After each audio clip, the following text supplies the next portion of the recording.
Hey, salut à toutes et à tous. C'est non, c'est plus Car Wargaming. Non, c'est plus Car Wargaming. À partir de aujourd'hui, ce sera Monsieur Molos. Et donc merci à vous parce qu'on a dépassé la barre des 15 abonnés. Dépassé, je dis, parce qu'on en est à 16. Ça fait quand même quelques temps qu'on était à 15. Et je suis assez content. Voilà. Et j'en profite. Et pourquoi j'ai changé de chaîne? Parce que tout simplement Car Wargaming, c'était un peu trop vaste et je pense que pas forcément trop vaste, mais Monsieur Molos c'est plus approprié à ce que je fais sur ma chaîne. Donc voilà, à partir d'aujourd'hui ce sera Monsieur Molos. Donc allez voir la chaîne de Epic PVP. Donc merci à lui parce que c'est lui qui a fait mon intro. Vous devriez trouver, il laisse souvent des commentaires sur mes vidéos. Comme il n'y a pas trop de commentaires, ça devrait aller. Il est tout juste aux 100 abonnés. Donc allez-y, faites-lui dépasser cette barre des 100 abonnés. Donc je suis abonné, hein, comme vous pouvez voir. Et donc je le remercie aussi beaucoup car il a mis ma chaîne dans la description. Et donc nous allons aussi voir la chaîne de V-Boss avec qui j'ai déjà fait des vidéos. Donc voilà, les vidéos en ligne de V-Boss. Son vieux Clash Royale, il en avait fait d'autres avant, mais il a tout remis à zéro. Donc allez checker leur chaîne à tous les deux. Ils ont un bon contenu. Et encore merci à Epic PVP pour l'intro qu'on va se revoir une dernière fois.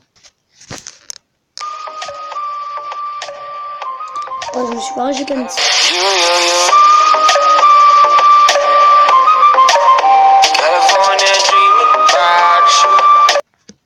Donc voilà, grand merci à toi Epic PVP. Et je te félicite mec parce que pour attendre les 100 abonnés, quand même 100 abonnés c'est pas rien. Voilà, bon.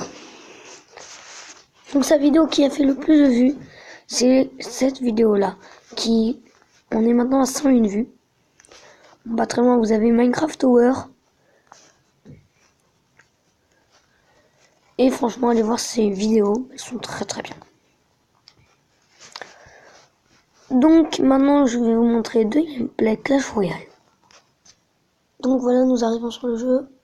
Charge, s'il te plaît. Petite barre bleue.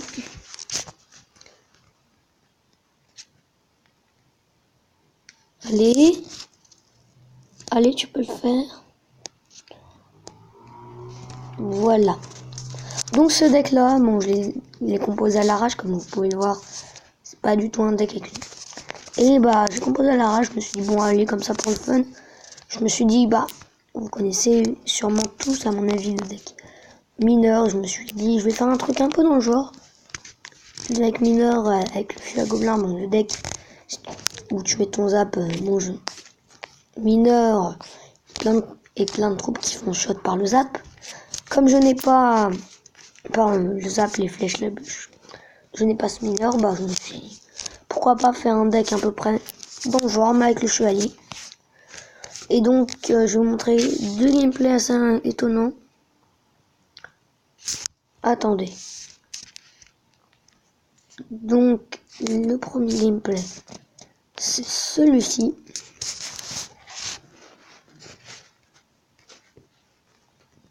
Donc voilà, le gameplay commence. On peut voir que déjà, moi je le savais pas, mais il y a quand même beaucoup de troupes qui peuvent te contrer. Là, je vois son sorcier arriver, je fais mince. Je sais que je vais mettre trop tôt, il me semble. Ouais, parce que le sorcier va tirer dessus. Il va pas avoir le temps de les détruire. Ah si, il va avoir le temps. Donc là, je me suis dit, hop, hop. Et je vais poser mon chevalier devant. Quand j'ai vu sa sorcière, j'ai fait non. J'ai fait bon, sorcière, ça peut peut-être passer. Puis là, sa Valkyrie. Je me dis, mais il a tout pour contrer. Attendez 2 secondes. Donc voilà, bon. Alors, là, ça, j'ai assez bien géré. Puis surtout, j'étais content que ma bûche arrive au moment où il a posé l'esprit de feu. Là-dessus, j'ai eu de la chance. Je me suis dit, bon, c'est la seule troupe qui peut défendre le sorcier, tout ça. Donc là, j'attendais son contre et quand il m'a mis boule de feu, j'étais dans le désespoir total. Bon, quand j'ai vu mon cheval mis un coup, j'ai fait ouf. Parce que sinon, voilà, je serais totalement dégoûté à 100%. Là, je suis mal. Il a 400 points de vie d'avance. À haut niveau, ça peut paraître pas beaucoup. Mais à mon niveau, c'est beaucoup. Enfin, moi, je trouve que 400 points de vie, c'est quand même beaucoup. Même si un push, ça peut faire toute la différence. Donc là, j'ai vu qu'il avait mis ces deux trous. Donc je me suis dit, contre-attaque de l'autre côté. Bah, ça a rien fait. C'est tout juste descendu à 1900 comme sur son autre tour. Donc là, j'ai mis la bûche en espérant que ça défonce son sorcier. Mais bon, ça n'a absolument pas fait. Il y avait les zaps, il y avait la Valkyrie, il y avait la boule de feu. Toutes ces troupes à part le cochon. Et le mini PK était faite pour contrer mais mon deck tout entier. Pas seulement quelques troupes, mon deck tout entier quoi. Bon là je vais mettre plein de dégâts et là j'étais vraiment trop content de la jouer ça Valkyrie, je faisais allez faut que ça passe, faut que ça passe, faut que ça passe, faut que ça passe. C'est pas passé malheureusement. Bon. Franchement ça a été une game intense. Donc même si à mon avis il passera pas par là, Warrior, comme il n'est pas français mais Warrior GG à toi quand même. Donc là je mets la bûche dans l'espoir. Et là j'ai pas compris ce qui avait frappé. Dites-moi dans les commentaires parce que franchement moi j'ai pas compris quoi. J'ai vu ma game, j'ai fait attends c'est quoi qui a mis des dégâts là. Donc là je me suis trompé, je voulais mettre le chevalier mais j'ai mis la bûche et j'étais dégoûté. J'ai fait oh non. Bon là je pense pas que je vais mettre mon chevalier. Ah si. Là l'esprit de loi il fait je m'en fiche j'y vais moi. Et vous allez voir que finalement même avec toutes ces troupes pour contrer, là j'ai un avantage, j'ai regardé le gros page que j'ai là. Et sa boule de feu n'est pas forcément très bien placée. Par contre son zap, juste magnifique. Rien à dire. Rien à dire sur ce magnifique zap. Bon. Là je me dis allez, il reste quelques secondes. C'est le push. Bon c'est terminé. Et vous voyez que c'est assez impressionnant. Parce que j'ai réussi à bien me... Ni victoire, ni défaite. Mais j'ai réussi à bien me démerder. Pourtant, il y avait un deck parfait pour me contrer. Donc, on va tout de suite passer à la deuxième game. Donc voilà, on se retrouve sur la deuxième game. Donc voilà. Donc, vous pouvez voir que lui, il avait la sorcière. Et la Valkyrie. Là, quand je vois la Valkyrie, je me dis non. Et la sorcière, je suis dégoûtée parce que c'est juste deux cartes que je viens de voir. Et dans ma tête, j'étais, il a pas le sorcier au moins. J'étais carrément comme ça. En mode, il a pas le sorcier. Bon. Il l'avait pas, heureusement pour moi. Donc là, j'étais content que mes archers restent en vie. Et là, mettre mon chevalier devant, c'était quand même un assez bon bénéfice. Sur mes squelettes, bof. Je sais pas. Bof, elle a bien gratté mon armée squelette. Je me suis dit, je vais pas envoyer ma bûche, rien pour ça. Là, mon esprit de glace, c'est lui qui vient faire le taf parce qu'il mobilise les troupes en instant. Les autres troupes peuvent taper.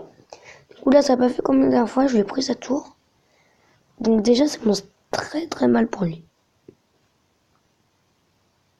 Vous allez voir que malgré qu'il est la sorcière et Valkyrie, j'ai réussi à lui mettre très très mal dès les premiers instants de cette game. Là, je me disais, ça sert à rien de partir sur une 3 étoiles. Je crois que je vais attaquer à gauche. Ouais, voilà. J'attendais juste d'avoir de quoi placer mes gobelins à lance plus mes esprits de feu.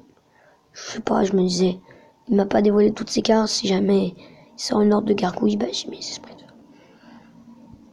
Là, je l'ai descendu à 900, voilà.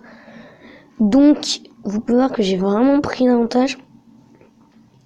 Donc, pour avoir joué ce deck pendant quelques parties, bah, je vous le conseille vraiment parce que c'est même contre des personnes qui ont un deck parfait pour André. Bon, là, j'ai mis mon esprit glace juste pour tempo parce que j'ai plus d'élixir. Et là, j'ai vu mon armée squelette, je me suis dit, ah, ça sert à rien. Autant qu'essayer les dégâts. Autant garder l'élixir, je me suis dit, bon, là, il envoie son prince, donc je vais juste mettre mon armée squelette. Et en fait, je vais mettre aussi ma tombstone. Parce que je me suis dit, comme ça, s'il me zappe mon armée squelette, ma tombstone, elle sera là. J'ai pas vu.